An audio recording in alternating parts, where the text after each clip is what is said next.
Hello everyone, আশা করি আপনারা সকলেই ভালো আছেন। সো আজকের এই ভিডিওতে আমি আপনাদেরকে দেখাবো যে অনেক ক্ষেত্রে আমরা বিভিন্ন ভাইরাস টাইপের যে সফটওয়্যারগুলো বা হতে পারে এটা কোনো হ্যাকিং সফটওয়্যার বা বিভিন্ন ধরনের র্যাট এই টাইপের সফটওয়্যারগুলো কিন্তু ইউজ করে থাকি। তো তখন আমাদের যে কাজটি করতে হয় আমাদের কম্পিউটার এর যে উইন্ডোজ ডিফেন্ডারটা আছে বা অ্যান্টিভাইরাসগুলো আছে এগুলো আমাদের অফ করে নিয়ে তারপরে ওই অ্যাক্টিভিটিগুলো করতে হয়। তো আমি আজকের এই ভিডিওতে দেখাবো যে আমরা কিভাবে এগুলা থেকে নিজেকে প্রোটেক্ট করতে পারি। আর যদি কোনো হ্যাকিং এর স্ক্রিপ্ট বা এগুলা যদি চালাইও তাহলে আমাদের কি বিষয়ে মাথায় রেখে চালানো উচিত। ওকে? তো সর্বপ্রথম আপনার কাছে আমার প্রশ্ন যে আপনার কম্পিউটারের কনফিগারেশন কত? আপনার কম্পিউটারের RAM যদি হয়ে থাকে মিনিমাম ৮ জিবি তাহলে আপনি যে কাজটি করতে পারেন তাহলে আপনি শুরু করতে পারেন VMware অথবা ভার্চুয়াল মেশিন দিয়ে। আমি ধরে নিচ্ছি আপনার কম্পিউটারের RAM হচ্ছে ৮ জিবি অথবা তার থেকে একটু উপরে, তার থেকে যত উপরে হোক তত ভালো। ওকে? তাহলে আপনি যে কাজটি করবেন অবশ্যই একটা ভার্চুয়াল বক্স যে সফটওয়্যারটি আছে বা VMware যে সফটওয়্যারটি রয়েছে সেটি আপনার কম্পিউটারে ইনস্টল করে নিবেন। ইনস্টল করার পর আপনি যে কাজটি করবেন ওইটার ভিতরে আপনি Windows 10 আমি একটু দেখিয়ে দিতেছি আপনাদেরকে Windows 10 এর যে Windows 10 এর যে ISO ফাইলটা আছে ওইটা আপনি চাইলে লাইট ভার্সনটা ইউজ করতে পারেন। যদিও লাইট ভার্সনে কিছু জায়গায় একটু সমস্যা করে। আমরা যদি একটু এভাবে দেখাই আপনাকে, আমার এখান থেকে আচ্ছা আইএসও ফাইলগুলো যদি আমি এখানে দেখাই, এখানে আমার এই যে এটা আ এই যে Windows 10 এর লাইট ভার্সন। Windows 10 এর লাইট ভার্সনটি ডাউনলোড করতে আপনার প্রায় ১.১১ জিবি অর্থাৎ প্রায় ১ জিবি খরচ হবে। ওকে? ১ জিবির একটু উপরে। তো এই ক্ষেত্রে আমি আপনাকে রেকমেন্ড করব আপনি যদি আপনার RAM যদি হয়ে থাকে ৮ জিবি তাহলে আপনি যে কাজটি করবেন Windows 10 এর লাইট আইএসওটা ইউজ করতে পারেন। লাইট ফাইল যেখানে আপনি এই লাইট ফাইলকে আপনি RAM দিবেন আপনার কম্পিউটার থেকে দিতে পারেন ৩ জিবি বা ২ জিবি RAM দিতে পারেন। আপনি ট্রাই করবেন ২ জিবি RAM দেওয়ার জন্য। ২ জিবি বা ৩ জিবি RAM দিয়ে দিবেন। তাহলে কি হবে আপনার কম্পিউটার যখন আপনি মেইন কম্পিউটারে যখন একটা ভাইরাস বা একটা র‍্যাট হোক বা ভাইরাস টাইপের কোনো সফটওয়্যার নিয়ে যখন আপনি ব্যবহার করতে যাবেন তখন আপনি কি করবেন? ওইটা যেমন আমি যদি এখানে দেখাই এটা কিন্তু আমার মেইন অপারেটিং সিস্টেম। ওকে? তো আমি যে কাজটি করলাম এই যে আমার ভার্চুয়াল বক্স যেটা আছে বা মানে VMware এর ভিতরে আমি Windows 11 কিন্তু সেটআপ করে নিয়েছি। এবার আমি চাইলে এখানে সারাদিন ভাইরাসের যে বিষয়গুলো আছে বা কোনো হ্যাকিং সফটওয়্যার আছে এগুলো আমি এগুলো আমি এখানে ব্যবহার করতে পারি। তো আমি এখানে সব সময়ের জন্য আমি উইন্ডোজ ডিফেন্ডারটা অফ করে রাখি। যেন কোনো সমস্যা না করে। তো কিভাবে উইন্ডোজ ডিফেন্ডার অফ করবেন এটাও আমি আপনাকে একদম দেখিয়ে দিতেছি। ওকে? তো আপনি এখানে চলে যাবেন এবং এখান থেকে প্রাইভেসি এখানে চলে যাবেন, দেন উইন্ডোজ সিকিউরিটিতে চলে যাবেন। দেন এখানে ক্লিক করবেন ভাইরাস এন্ড থ্রেট প্রোটেকশন তাহলে আপনাদের সামনে উইন্ডোজের যে সিকিউরিটি গুলো আসছে ওইগুলো আইসা পড়বে। তো আপনি এখানে এটাকে রান করে দিবেন। দেন এই যে দেখেন ম্যানেজ সেটিং এখানে গেলে দেখেন রিয়াল টাইম প্রোটেকশন এগুলো আমি সারাদিনও যদি অন করে দেই কোনো লাভ হবে না। সারাদিন আমি এটাকে অন করে দিলেও আমার কিছু না মানে অন অন করে দিলেও আমার যা, অন না করে দিলেও তা। ওকে? আমার কাছে এটা ব্যক্তিগতভাবে আমার জন্য। কেন? কারণ আমি দেখেন এখানে এক্সক্লুশন যে অপশনটা আছে এখানে আমি চলে গিয়ে আমি এখানে সিলেক্ট করে দিয়েছি সি ড্রাইভ রে। তাহলে কি হবে এখানে এই সি ড্রাইভ তাহলে আপনারা জানেন যে উইন্ডোজ আ আচ্ছা গেস্ট ওকে এটা প্যারা নাই। তো এটা সিলেক্ট করে দেওয়ার পর কি হলো আমার এখানে দেখেন ড্রাইভ আছে কয়টা ড্রাইভ? একটা ড্রাইভে কিন্তু আছে সি ড্রাইভ। তো এই সি ড্রাইভের ভিতরে আমি এখানে যত হাজার ভাইরাস রাখি না কেন কোনো আ আমাকে বিরক্ত করবে না যে এটা অ্যান্টিভাইরাস আপনি তাড়াতাড়ি ডিলিট করেন। ওকে? আমাকে কিন্তু কোনো প্রকার বিরক্ত করবে না সে।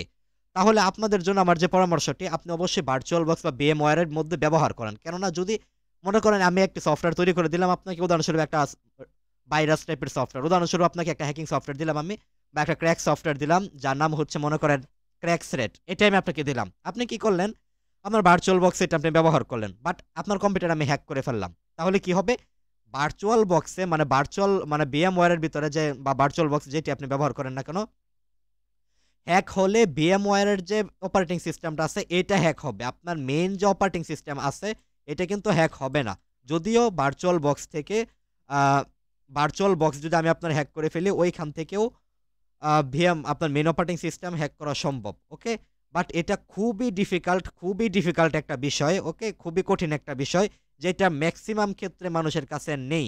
এজন্য আপনার কাছে আমার মূল রিকমেন্ড আপনি যদি কম্পিউটার ইউজ করে থাকেন, আপনি যদি কোনো ভাইরাস টাইপের সফটওয়্যার গুলো আপনি ইউজ করেন তাহলে VMware এর ভিতরে অবশ্যই ইউজ করবেন।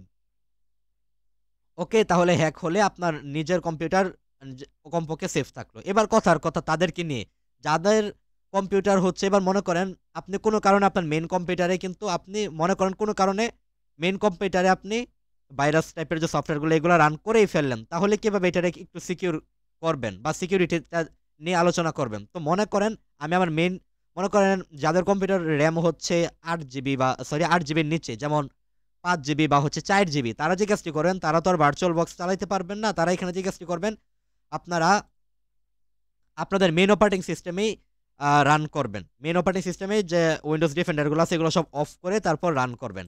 তাহলে উদাহরণস্বরূপ আমি আপনাকে দেখাই এখানে সিকিউরিটিটা। আপনাকে এই সফটওয়্যারটা ব্যবহার করতে হবে, দেখেন এই যে সফটওয়্যারটা দেখে রাখেন। ওকে, এই সফটওয়্যারটা। তো এই সফটওয়্যারের কাজ কি, আপনি যখন প্রথম এই সফটওয়্যারটাকে চেষ্টা করবেন অ্যাডমিনের পারমিশন দিয়ে রান করার জন্য। তো আমি এখানে দেখেন অ্যাডমিনিস্ট্রেটর পারমিশন দিয়ে সফটওয়্যারটি আমি রান করলাম। উইন্ডোজ ডিফেন্ডারটা আমার মানে জীবিত থাকতেও মৃত, সারাদিন ইয়ে করলেও আমাকে অ্যালার্ট করবে না। ওকে? আচ্ছা, তো আমি এইটা কেটে দেই। তাহলে আপনি যেখানে আপনি এইখানে গেলে আপনার পুরো কম্পিউটারে কি সার্ভিস চলতেছে, ওই সার্ভিসগুলা এখানে দেখাবে, এবং কোনো সার্ভিস যদি ভাইরাস টাইপের হয়ে থাকে তাহলে এইখানে দেখাবে। ওকে?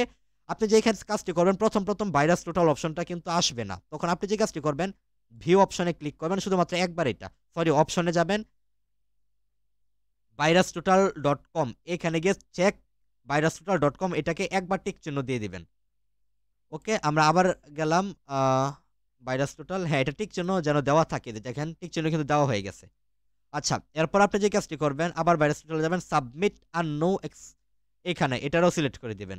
ওকে, তাহলে এখানে কি হবে, আপনার পুরো কম্পিউটারে যতগুলো প্রসেস চলতেছে সবগুলারে ভাইরাস স্ক্যান দ্বারা চেক করবে। ভাইরাস স্ক্যান হচ্ছে এমন একটা ওয়েবসাইট বলতে পারেন, যেখানে হচ্ছে আপনার, যেমন এখানে দেখেন, আপনি খেয়াল করেন ৭৬ আর এই পাশে হচ্ছে 0 দেওয়া আছে। এর মানে কি? এর মানে হচ্ছে এই যে প্রসেসটা, এই যে একটা প্রসেস এখানে চলতেছে, এই প্রসেসটাকে ৭৬ টা অ্যান্টিভাইরাস দিয়ে চেক করছে যে এই সফটওয়্যারের ভিতরে কি কোনো ভাইরাস আছে কিনা।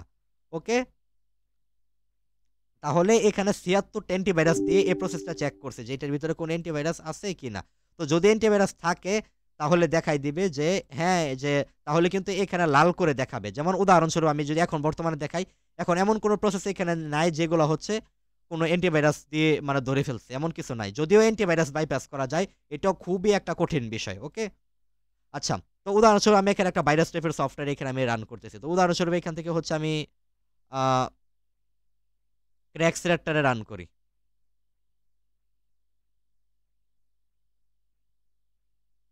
ক্র্যাকসরেট হচ্ছে খুবই পপুলার এবং খুবই ভালো মানের একটা সফটওয়্যার, যেটা দিয়ে হচ্ছে অ্যান্ড্রয়েড ফোন হ্যাক করা হয়। ওকে?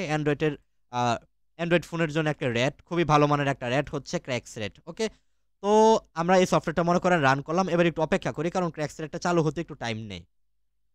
তো আমরা একটু অপেক্ষা করি, এটা চালু হইতে একটু টাইম নেই, এই পর্যন্ত আমাদের অপেক্ষা করতে হবে। আমরা পাশাপাশি দেখে নেই যে এটার সার্ভিসগুলা, যে এটা যে রান হইতেছে, এই ফাইলটা কি কয়টা অ্যান্টিভাইরাস ডিটেক্ট করে ফেলে, এগুলো আমরা পাশাপাশি চেক করতে থাকি। তো যেহেতু আমরা রান করছি, একটু নিচে চলে যাই। এই যে দেখেন আমাদের এই যে এটা হচ্ছে আমাদের ফাইল crackset_c.exe। তো এখনো কিন্তু আপনারা খেয়াল করেন যে ক্র্যাকসরেটটা কিন্তু এখনো চালুই হয় নাই। এবার মাত্র চালু হলো আমার ক্র্যাকসরেটটা। আচ্ছা, তো এবার হচ্ছে আমরা, এই যে আমাদের ক্র্যাকসরেট কিন্তু চালু হয়ে গেছে। ওকে? তো এবার আমরা যদি এটা দিয়ে আমরা মনিটর করি, দেখেন কোনো রেজাল্টই কিন্তু আপাতত আমাদের দেখাইতেছে না। তবে এখানে আমি যে কাজটি করব, একবার এটাকে অফ করে দেই, এটারে মিনিমাইজ করে আরেকবার এটারে রান করি।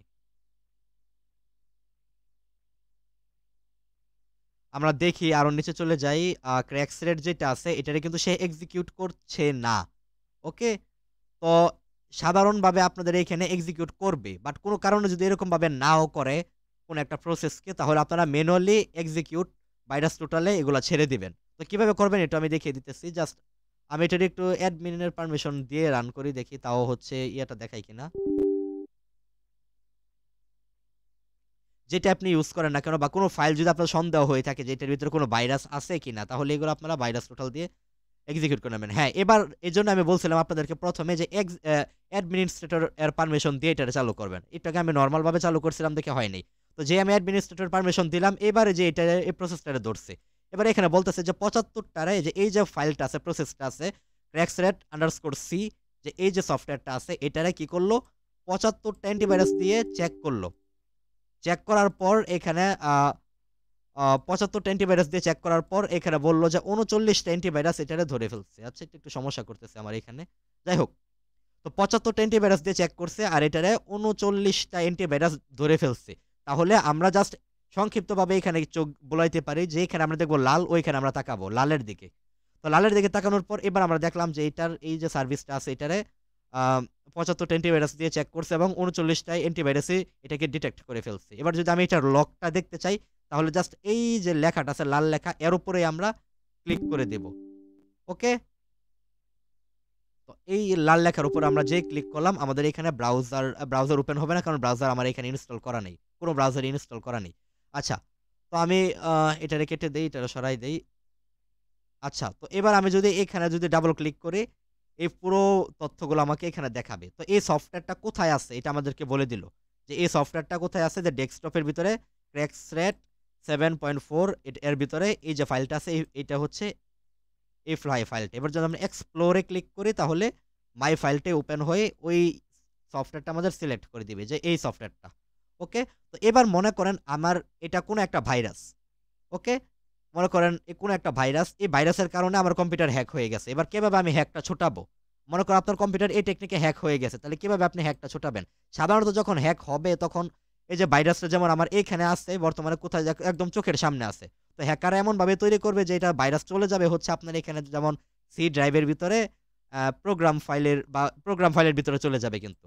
বা এমনও হতে পারে যে সি ড্রাইভের ভিতরে উইন্ডোজ ফোল্ডারের ভিতরে সিস্টেম 32 একটা ফোল্ডার আছে সিস্টেম 32 এভাবেও কিন্তু করা যায়। অনেক টেকনিকে এগুলা করা যায়। এক্সপ্লয়েট। ওকে? যেগুলো হচ্ছে আমার যে বেসিক পিসি হ্যাকিং কোর্সটা আছে এখানে আমি সব দেখিয়েছি। আপনারা চাইলে ওই কোর্সটা করে পিসি কিভাবে হ্যাকিং করতে হয় বা এই পিসি হ্যাকিং এর A to Z এমনকি বিভিন্ন ভাইরাস কিভাবে বাইপাস করতে হয় সবগুলো আমি দেখিয়েছি। আপনারা চাইলে ওই কোর্সটা করতে পারেন। ওকে? তো এই দেখা গেছে যে সিস্টেম 32 যেখানে উইন্ডোজ আপনার যে অপারেটিং সিস্টেমটা চলতেছে এর বিভিন্ন তথ্য এখানে থাকে। এর বিভিন্ন ফাইলগুলো এখানে থাকে। তো হ্যাকার কি করলো? এমনভাবে কোড করলো যে এখানে এসে চুপ করে ফাইলটা বসে থাকবে। তো আপনি স্বাভাবিকভাবে মনে করবেন যে সিস্টেম 32 টা আমার কম্পিউটারের প্রয়োজনীয় ফাইল তো এর কারণে আর কি ক্ষতি হতে পারে। আপনি কিন্তু খেয়াল করবেন, এড়িয়ে যাবেন। বাট এখানে কিন্তু তারা ধরে ফেলবে। তো এখানে ধরার পর যখন ডাবল ক্লিক করবেন, এক্সপ্লোর এ ক্লিক করবেন, আপনার ওই যে ফাইলটা আছে ওইটার আপনার সিলেক্ট করে দিবে। তো তখন আপনি চাইলে এটারে ডিলিট করে দিতে পারেন। তখন আপনি রাইট ক্লিক করে এখান থেকে হচ্ছে ডিলিট করে দিবেন। এবার ডিলিট করলে দেখবেন ডিলিট কিন্তু হবে না। কেন ডিলিট হবে না? এই লেখা আসবে। কেন? কারণ এর প্রসেসটা বর্তমানে রানিং আছে। এমন কোন প্রসেস যেটা বর্তমানে রানিং আছে তাহলে ওইটা ডিলিট হবে না। তাইলে আমরা এটারে কিভাবে ডিলিট করব? ট্রাই এগেইন দিলেও ডিলিট হবে না। তাহলে কি করব? আগে এটারে আমার কিল করতে হবে। তো কিল করার জন্য জাস্ট আমরা রাইট ক্লিক করে কিল প্রসেস এখানে ক্লিক করে ওকে দিলেই এটা কিল হয়ে যাবে। তো এবার যদি আমরা জাস্ট ট্রাই এগেইন এ ক্লিক করি তাহলে দেখবেন ডিলিট হয়ে যাবে। আচ্ছা হইতেছে না। এই যে দেখেন এবার কিন্তু হয়ে গেছে। তো এবার যদি আমরা ক্র্যাকসরেট এ যাই এবং আমাদের ওই যে ফাইলটা আছে ক্র্যাকসরেট এর এটা কিন্তু নাই। ওইটা কিন্তু ডিলিট হয়ে গেছে। যার কারণে এবার আমাদের কোনো প্রসেস ওপেন হবে না। আর আমাদের কম্পিউটারটা কিন্তু যদিও উইন্ডোজ ডিফেন্ডার এগুলা বন্ধ করা আছে বাট আমাদের কম্পিউটারটা বর্তমানে আমরা বলতে পারি প্রায় ৭০% সিকিউর। ৭০% আর একটু বাড়ায় দিতে পারি। এটা প্রায় আ ৮০% ক্ষেত্রে বলতে পারি যে আমার কম্পিউটারটা বর্তমানে সিকিউর আছে। ওকে? সো এবার আমি ব্যক্তিগতভাবে এটাকে ডিলিট করতে চাইতেছি না কারণ এটা আমার প্রয়োজন পড়ে। তো এজন্য আবার আমি রিস্টোর করে ফেলি। সো আশা করি গাইস আমার পুরো বিষয়টা বুঝতে পারছেন। তাহলে আপনি আমার এই ভিডিও দেখে আপনি আজকে কি শিখলেন? ভার্চুয়াল বক্সের বিষয়গুলা যে আপনি কিভাবে এগুলা কাজ করবেন এবং হচ্ছে যে সফটওয়্যারটা দিছে ওইগুলা দিয়ে আপনার নিজের ব্যক্তিগত কম্পিউটারটাকেও কিভাবে আপনি মোটামুটি একটা সেফ জোন এর মধ্যে রাখতে পারেন। সো আশা করি পুরো বিষয়টা আপনারা বুঝতে পারছেন। তো আজকের ভিডিও এই পর্যন্তই। ধন্যবাদ সকলকে।